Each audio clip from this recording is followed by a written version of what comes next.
The young and the restless spoilers breaking news. Billy's descent into despair. Genoa City had always been a place of second chances for some, but for Billy Abbott, it felt like a never-ending loop of failures and dashed hopes. No matter how hard he tried, his efforts seemed destined to unravel. His career, his relationships, even his sense of identity had all taken brutal hits.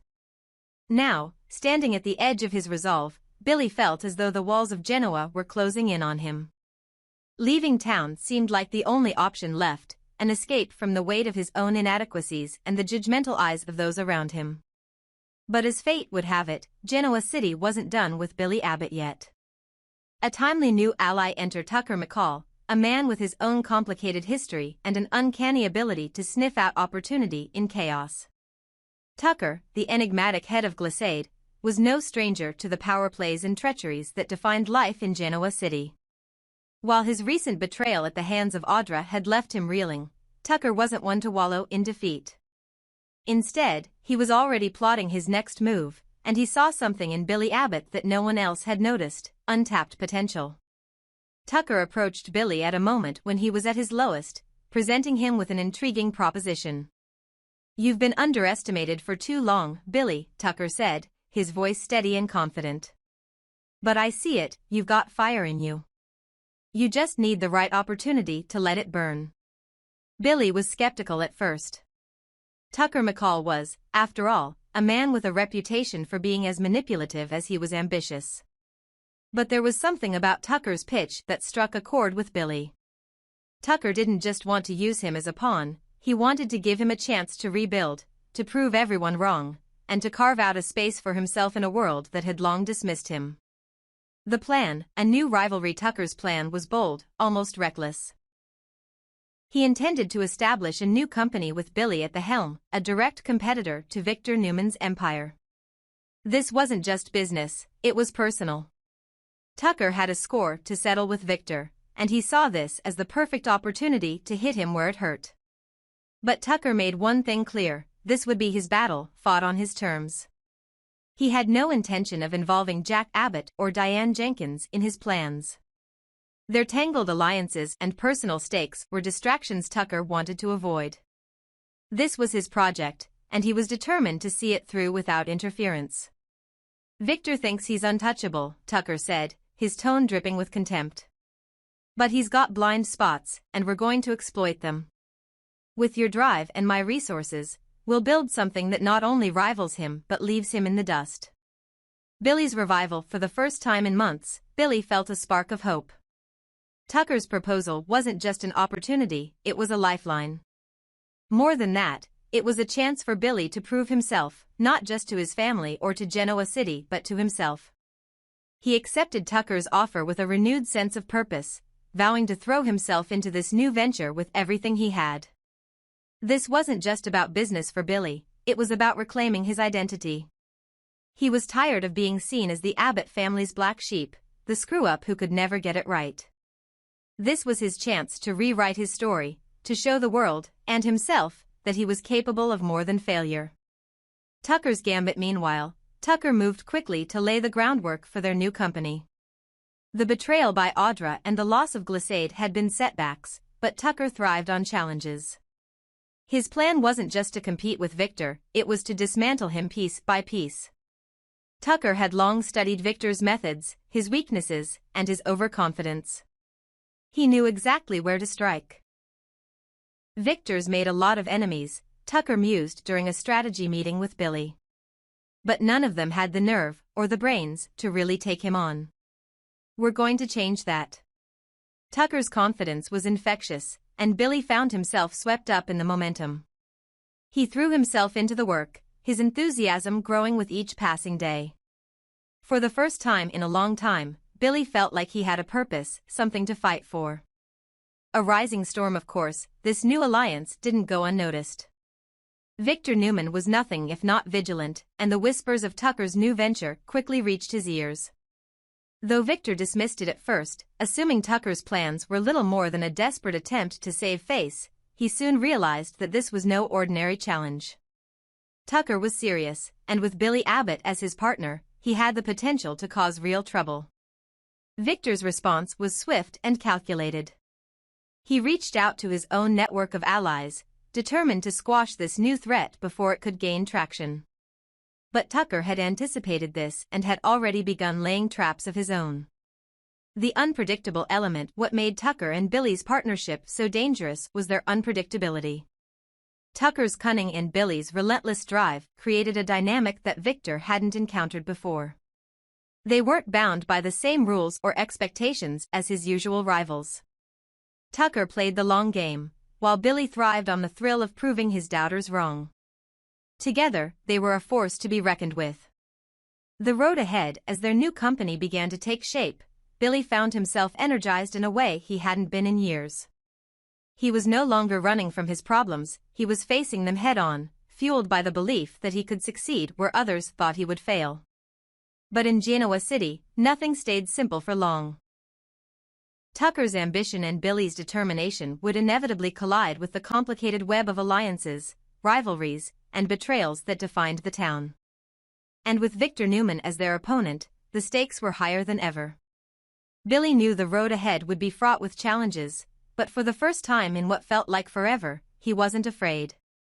He was ready to fight, not just for himself but for the future he believed he deserved. And as for Tucker, his motives remained as inscrutable as ever.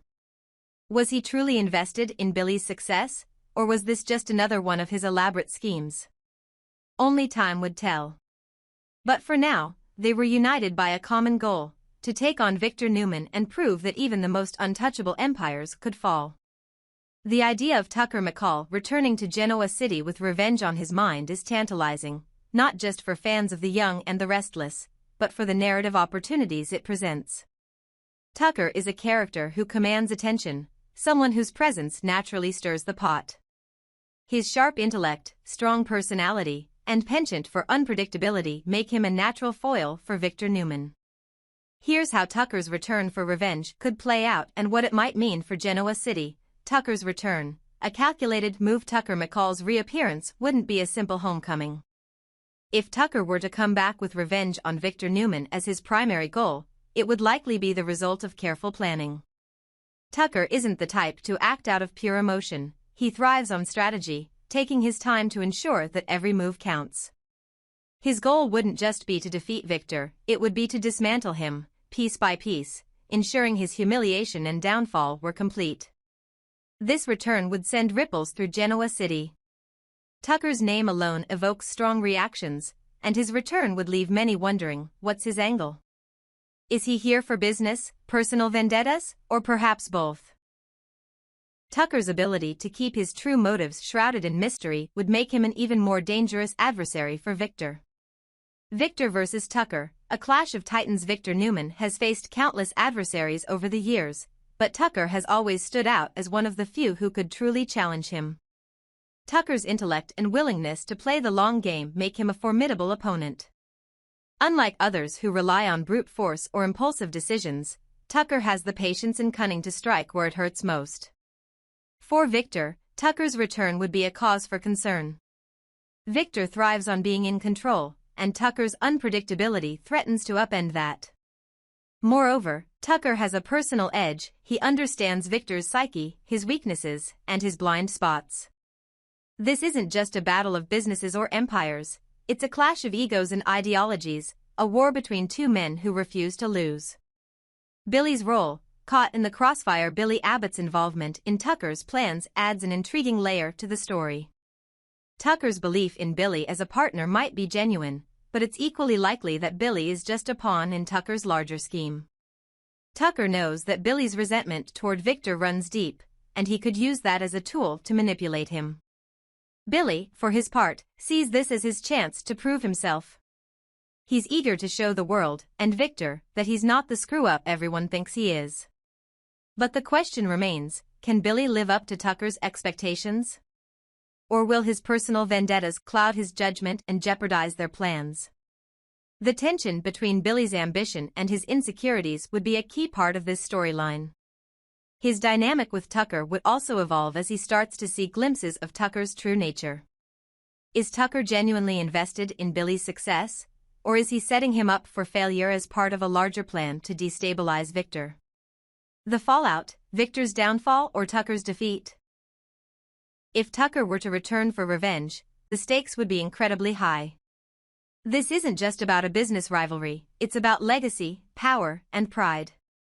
Tucker's aim would be to hit Victor where it hurts most, perhaps by targeting Newman Enterprises, undermining Victor's relationships, or exposing secrets that Victor has worked hard to keep hidden. But Victor Newman is nothing if not resilient. He has survived countless betrayals, takeovers, and schemes, always managing to come out on top. Tucker would need more than just strategy, he would need to account for Victor's ability to turn the tables, even when all seems lost. The story would inevitably lead to a climactic showdown. Would Tucker succeed in toppling Victor, or would his own ambition prove to be his undoing? And if Victor does prevail, what would it cost him? These questions would keep fans on the edge of their seats. A storyline worth watching. The idea of Tucker returning for revenge is rich with narrative potential.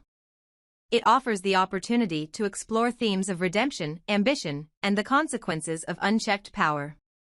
Tucker's return would also give fans the chance to see their favorite characters pushed to their limits, both emotionally and strategically. For Billy, this storyline would be a test of his resolve and his ability to step out of Victor's shadow. For Victor, it would be a chance to once again prove why he's the king of Genoa City. And for Tucker, it would be the ultimate gambit, a chance to settle old scores and leave his mark on the city he once called home. Final thoughts. Tucker McCall's return to Genoa City, driven by revenge against Victor Newman, would be a game-changer for the young and the restless. It's the kind of storyline that combines high-stakes drama with character-driven tension, ensuring that viewers are hooked from start to finish. Whether Tucker succeeds or fails, one thing is certain, his presence would shake Genoa City to its core. What do you think? Would Tucker's calculated revenge be the storyline fans have been waiting